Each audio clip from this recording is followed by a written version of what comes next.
நண்பர்கள் அனைவருக்கும் இனிய வணக்கம். வாங்க நம்ம ஸ்ரீஸ் கிச்சனில் இன்றைக்கி நைட்டு என்ன டின்னர்னு பார்த்துலாமாங்க.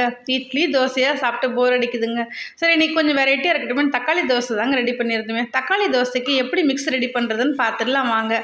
4 பழுத்த தக்காளி எடுத்துருக்கங்க, 4 காஞ்ச மிளகா, ஒரு துண்டு இஞ்சி, கொஞ்சமாக கருவேப்பிலை, கொஞ்சம் ஜீரகங்க, நல்லா அரைச்சி ஃபைன் பேஸ்ட்டாக அரைச்சி எடுத்துக்கோங்க. அரைச்சி அந்த மிக்ஸை உங்கள் வீட்டில் எத்தனை பேர் இருக்காங்களோ, நான் 4 பேருக்கு தகுந்த மாதிரி ரெடி பண்ணியிருக்கேங்க. மாவில் இந்த அரைச்ச பேஸ்ட்டை நல்லா சேர்த்து ஒன்று மிக்ஸ் பண்ணிக்கோங்க. உப்புலாம் போட்டு கரைச்சி வச்சுட்டு மூடி வச்சுடுங்க. ஒரு 10 நிமிஷம் இருக்கட்டுங்க. அதுக்கப்புறம் 10 நிமிஷம் கழித்து தோசைக்கல் பற்ற வச்சுக்கோங்க. கல் காஞ்ச உடனே உங்களுக்கு தோசை மெலிசாக வேணுமோ இல்லை திக்காக வேணுமோ அதுக்கேற்ற மாதிரி ஊற்றிக்கோங்க. எண்ணெய் கொஞ்சம் தாராளமாக ஊற்றிக்கோங்க. அப்போ தான் தோசை நல்லா முருகலாக செம்ம டேஸ்ட்டாக இருக்குங்க. நல்லா தோசையை முன்னையும் பின்னையும் நல்லா சவக்காக சுட்டு எடுத்துக்கோங்க. அந்த முருகலாக சுட்ட தோசையை நல்லா பிளேட்டுக்கு மாற்றிடுங்க. இந்த தோசைக்கு ஒரு செம்ம காம்பினேஷன் பார்த்தீங்கன்னா தேங்காய் சட்னியும் தக்காளி தோசையும் செம்ம சூப்பராக இருக்குங்க. நல்லா தேங்காய் சட்னியை தாராளமாக சேர்த்துக்கோங்க. தாராளமாக எடுத்துகிட்டு தோசையை ஒரு வாய் எடுத்துக்கோங்க.